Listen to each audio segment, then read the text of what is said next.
Very good morning children. Welcome to today's biology class. In today's class we'll discuss the new topic that how the individual organism produces its race. Otherwise we can say that modes of reproduction using by a single organism. This is also called as an asexual mode of reproduction. Okay, so in asexual mode of reproduction, living organisms they perform different ways to produce their young ones. Okay, the first one we can say it's a fission, and the second one is fragmentation, and third one is a regeneration and budding, and sporulation is also there that we'll study in the tomorrow's class. Okay, the first one is the fission. Actually, the word fission explains here the splitting. What it will split here means the nucleus it will be get split into two and produces the two young ones. Okay, yes, the fission is carried by the two ways, and one is a binary fission and the second one is a multiple fission. And binary fission we used to see mostly in amoeba and leishmania, and multiple fission occurs in a protozoan named as plasmodium. Okay, yes. So, and the next one is a fragmentation. Fragmentation is a process we'll see in Spirogyra, and next one is regeneration. It occurs in planaria as well as in an hydra.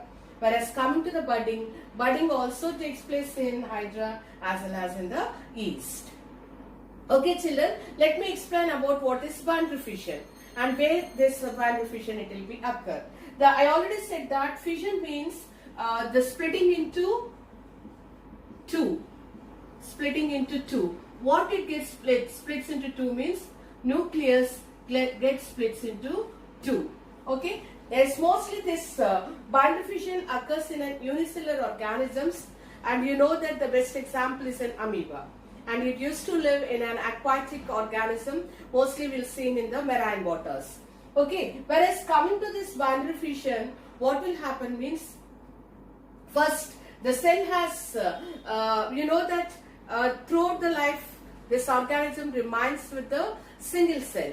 Okay, first the enlargement of the cell it will be takes place, followed by the splitting of the nucleus it will be occur. So we can study this in the two ways. Cytokinesis is followed by the karyokinesis. Okay, yes, what are the two words I explained here? One is cytokinesis followed by karyokinesis. Okay, this terms explains here. Cytokinesis means the separation of cytoplasm. Cytoplasm it will be separates into two equal parts, and it goes into the two equal areas. And next one is karyokinesis means the divisions which are taking place in the nucleus, we'll call it as an karyokinesis. Okay, yes. So you can very clearly you can see this in an the diagram. Okay, look at this particular diagram. Amoeba has cell wall, cell membrane, and inside we can also see the nucleus.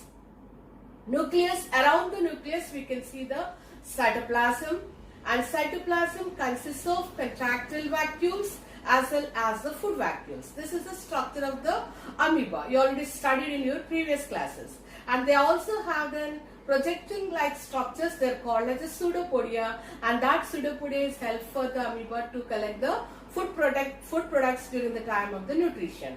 Okay, yes. So how these divisions are taking place here? First what will happen means the amoeba cell wall gets enlarged. Okay, simultaneously nucleus will also get enlarged. Okay, when the nucleus gets enlarged, and then what will happen, the cytoplasm which is present inside that it tries to move to the sides. Okay, yes. Now just for example, if the nucleus is like this, the round, and then what will happen, this it will be gets enlarged. The nucleus it will be round like this, it gets enlarged, and when once it gets enlarged, it follows the constriction. See here we are seeing that enlargement of the nucleus, and enlargement of the nucleus it will becomes again deepens its nucleus. Okay, the deepens nuclear part we'll call it as a constriction, and when once the constriction occurs, then automatically the nuclei it will be divided into two splits. Okay, whenever this nucleus is enlarging, simultaneously what will happen? I said that cytokinesis process is followed by karyokinesis. During cytokinesis, what will happen? The cell wall gets enlarged, cytoplasm moves forward, followed by the nucleus, it will be gets enlarged, and the nucleus undergoes the constriction, and then it splits into two equal parts. Okay, when once this cell and the nucleus gets the deep end, and automatically we'll get a two daughter amoeba. Okay, they divide into two and we'll get a two daughter amoeba, and this two daughter amoeba exactly looks like the first picture, that is the parent amoeba. Is it clear, children? The two scientific ways the division it will be occurs here: cytokinesis followed by the karyokinesis. Cytokinesis is nothing but the separation of the cytoplasm, and karyokinesis is nothing but the division of the nucleus. Okay, if you look this particular picture, and you can say very clearly how this process is taking place. Okay, that's about how the boundary fission occurs in an amoeba. Okay, the second one is boundary fission also seen in another protozoan. The name of the protozoan organism is Leishmania. Okay, if you look this particular picture, the Leishmania looks like this spindle-shaped structure, and it has whip-like structure that is called as a flagella. And below this particular whip, we can see the dot-like portion that is called as an eye spot. Okay, yes. So one comparative study is there in between amoeba and the Leishmania, children.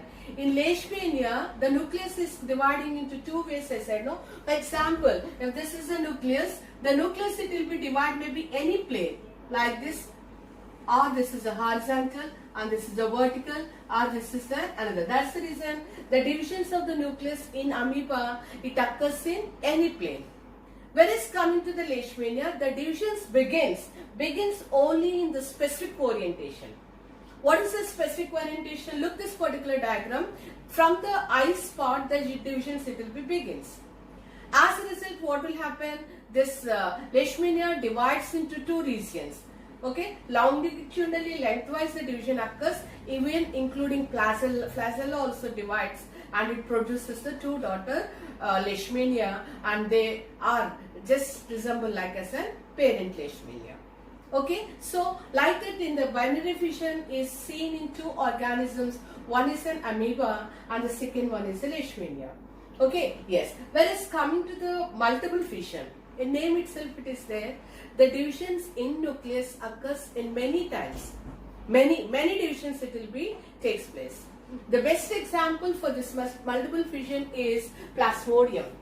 Plasmodium falciparum, we can say that. Plasmodium falciparum. Whereas coming to this Plasmodium falciparum, I hope you remember that this is the larval form. It is responsible for cause the disease named as malaria. Okay, whenever the female Anopheles mosquito is infected with this Plasmodium falciparum larval form, the infected mosquito, when it bites the healthy person, obviously what will happen? This larval form goes inside. Where it goes inside means it goes directly into the red blood corpuscles. Just think that this is the red blood corpuscles. So it releases one larval form. Okay, so the larval form it is entered into that. Now what is happening here? Division is taking place. The division is taking place. One it will be produces into many, proliferates. The number it will be get increased. When the number gets increased, see, then obviously what will happen? This red blood cell wall it will be burst, and then this sporozoites. And this sporozoites it will becomes outside, and then we'll fall in sick with the chill fever, and we'll suffer with the malaria disease. Whenever this female Anopheles mosquito bites us, we never suffer with the malaria. Immediately we never get the malaria. There must be incubation period. What is happening in that incubation period? First only one is entered and it will be multiplies, it proliferates, its number increases, and then it is responsible. You can see clearly in this particular picture. The number it will be increases, then wall bursts and the sporozoites releases out, and then we'll suffer with the what is that called? Malaria. Okay, yes, that's also that is about multiple fission in Plasmodium falciparum. Okay, yes. Okay, how the multiple fission occurs in a Plasmodium falciparum. Okay, whereas coming to the next one is a fragmentation. Actually, it is the Latin word phragma. Phragma means here we can say it's a bit. The division it will be takes place in the form of the bit. Let's look into this particular diagram. See how this particular picture is looking here means it looks like it's a dark green color. The dark green colored filamentous structure is known as algal form called as Spirogyra. Okay, in class 9th, this word is introduced in diversity lesson. The Spirogyra has the good number of the chloroplasts, and so it can synthesize its food. That's what you learned in the previous class. Okay, whereas coming to this dark green filamentous structure that's called as Spirogyra, how this they maintain their end walls. As they have the filaments, when the time comes, what will happen here means during favorable conditions, the filament, see how it is separating. The filament, it will be separates into two bits. Okay, for example, if this is the filament, this structure we'll see the long green colored structures. Okay, there will be break occurs in any one of the filament. From the separated bit, what will happen? Another bit it will be formed. Another fragment it will be formed. Chain of fragments it will be formed from the separated bit. That particular process we'll call it as a fragmentation process occurred in a Spirogyra. Okay, yes. So actually children, how it is possible, you may get a question that how it is possible for separated bit, how the new organism is developing. In all these methods children, only one process only you have to remember, either in the planaria or in the hydra or in the yeast or in a Spirogyra. What is happening here means the region, for example, this is an separated bit of the Spirogyra, yes, where it was separated, this particular region, it has regenerative cells. What are those cells called? Regenerative cells. These cells have the capacity to generate more and more and more cells. Okay, the word is used here, proliferate. One cell gets proliferate. The meaning of the proliferate is it increases its number. Okay, if one cell goes to mitosis process, it will be occur here, cell division. Cell division takes place, that is nothing but mitosis will be takes place, the number gets doubled. 2 goes to 4, 4 goes to 8, 8 to 16, 16 to 32, 32 to 64. Like that the number it will be, keep on it increases. Of course, you know that whenever the number is increased, obviously what will happen, the cells, unorganized mass of cells, will call it as a tissues. Okay, the cells they convert like as a tissues. Wherever there are the tissues it will be again, they proliferate its number and they develop or they modify like as a organ. Whenever the organs are there, they convert it like as an organ system. When the organ system is there is no doubt about it, and easily the organism it gets developed. The same process is taking place here. Okay, there is no fusion of the gametes as you are studying about an asexual process. If there is a fusion, there is a question of zygote and there is a formation of embryo to adult. That is a different process. And whereas coming to the asexual media, and there is no fusion of the gametes, but how this young one is developing means only the process is called as a proliferation, and this proliferation is nothing but we'll call it as a mitosis. Mitosis it will be carried out. This is one of the method in a cell division process. Am I clear to children? Yes. So from this bit and the new fragment or the bit it will be developed and we'll get the young ones. Okay. Regeneration in the sense we get back. The last part we'll get back. That is the process we are observing in all the coming methods also. Okay. Yes. The next one is regeneration. What is this regeneration process? Mostly the regeneration, fragmentation, it begins in the multicellular organisms. all these organisms are multicellular. As coming to the amoeba, only the unicellular organism, and the remaining all the organisms comes under multicellular organisms. Okay, yes. Whereas coming to the regeneration, children, please look at this particular picture. The planaria is an example. You studied about this in class 9. Planaria comes under the platyhelminthes group. Okay, it's a highly photosensitive eyes it have. We are going to study in the coming topics. Okay, this planaria has comes under the platyhelminthes group during unfavorable conditions or any accident. If it occurs, the body, look this particular body, it has platyhelminthes. The differentiation is a little bit tough or complex, and it has a head. We can look here, this is a head and the neck, and this is an abdomen. So the head portion is separated, abdomen portion is separated, and neck portion is separated. Okay, yes. Let me just look this particular diagram. You'll get an idea. So this is the head part. Like this, it is separated, and this particular part is abdomen part or the neck region. We can say, sorry, neck region. Okay, this is an head region. Okay, and this is abdomen portion. So very clearly I draw here, these are separated. When these are separated, have look this particular picture. This is head is separated like this. Okay, it was separated like this, and this neck is separated like this, and this was abdomen is cut or separated in such a way. So these margins what they are having means they have the regenerative cells. So from where the head is separated, from there the neck it will be produced and abdomen develops. And where the neck is separated, and from there we can see the head it will be develops, okay, and abdomen develops. Okay, and where this abdomen was separated, and there we can see the neck as well as, and we can see the head portion also. So this is an abdomen portion, this is a neck portion, and from here we can see the head region also, it separates. Okay, just have a look on this particular picture, it is very clear for you. Head, neck and an abdomen.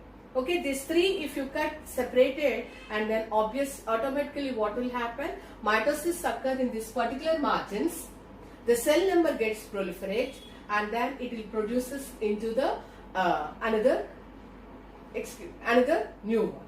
Okay, so that is the method called as a regeneration. Okay, children, so look at another picture. Regeneration is also takes place in Hydra. Let's come into the Hydra. Hydra belongs to the phylum Coelenterata. This is also the marine organism. If you look this particular structure, this is a cylindrical in nature, and we can see, and the finger-like projections, these are called as the tentacles. Children, it is very interesting to see that whenever this tentacle breaks, this tentacle is separated from the mother in like this. So now what will happen? From this, other tentacles will form. Another tentacles it will be formed, and tied. The structure of amoeba it will be develops. Okay, then entire the structure of Hydra it will be developed. Is it clear? Yes. For example, if the substratum was separated like this, so other piece it will be develops, and the tentacles also develop like this. So from the last part, another new part it will be developed. That is, the word explains, meaning explains the regeneration. So look at this particular picture. This is an regeneration, how it is taking place in an Hydra. Okay, yes. The last one is coming to this budding. Budding is also the type of an asexual process. Budding mostly occurs in Hydra as well as in yeast also. Look this particular picture, how the bud is forming from the Hydra. Yes, look here, the bud is developing from the structure of the Hydra. Okay, and the Hydra, the small bud develops the tentacles, and then when once this fully developed organism is formed from the attached Hydra, obviously when once it was developed, it is separated from the parent and it leads an individual life. Okay, so look at this particular picture, it will be clear for you. The second example is budding is also takes place in an yeast. Yeast is a vegetative parent cell. Look this particular diagram. Yeast is an vegetative the parent cell. Okay, yes, like this. We can see there is a nucleus. You know that the nucleus is a place where the genetic material is present. Look here, this is a genetic material. So now what is happening to this genetic material? It is enlarging. So nucleus, it will be gets enlarged. When the nucleus is get enlarged, the first change is the cell wall. See, look here, the cell wall, it will become as a soften. Whenever the cell wall will be softened, when the nucleus pushes the cell wall, obviously what will happen? See how this the cell wall is bulging out. The cell wall, it will be bulges out, and again the cell wall, it will be gets thickened, and the genetic material, after going the genetic material inside, the cell wall, it will be gets thickened, and then it is formed like as a bud. So the bud, it may attaches to the parent, or it may detach from the parent also. Okay, yes, when it is attached from the parent, again it forms the same process, it will be occur. Enlargement of the nucleus, genetic material, it pushes out, it ready to come out. At that time, the cell wall, it will become as a soft zone, and then easily it pushes, and the new bud, it will be formed. Chain of buds, it will be formed in the yeast cell. So like that, the budding occurs in an yeast cell. Okay children, that's all for the today class, and today I explained 4 methods. First one, we studied about the binary fission. Okay, occur in an amoeba, as well as we studied in Leishmania also. Leishmania is responsible for causing the disease called as Kala-Azar. Okay, and the next one is we studied under the fission. There is one more process called as a multiple fission. It is seen in the Plasmodium, and that is responsible for causing the disease malaria. And the next I explained about fragmentation, and we studied the regeneration and the budding process. That's all for today children. Have a nice day. Stay safe at home. Bye.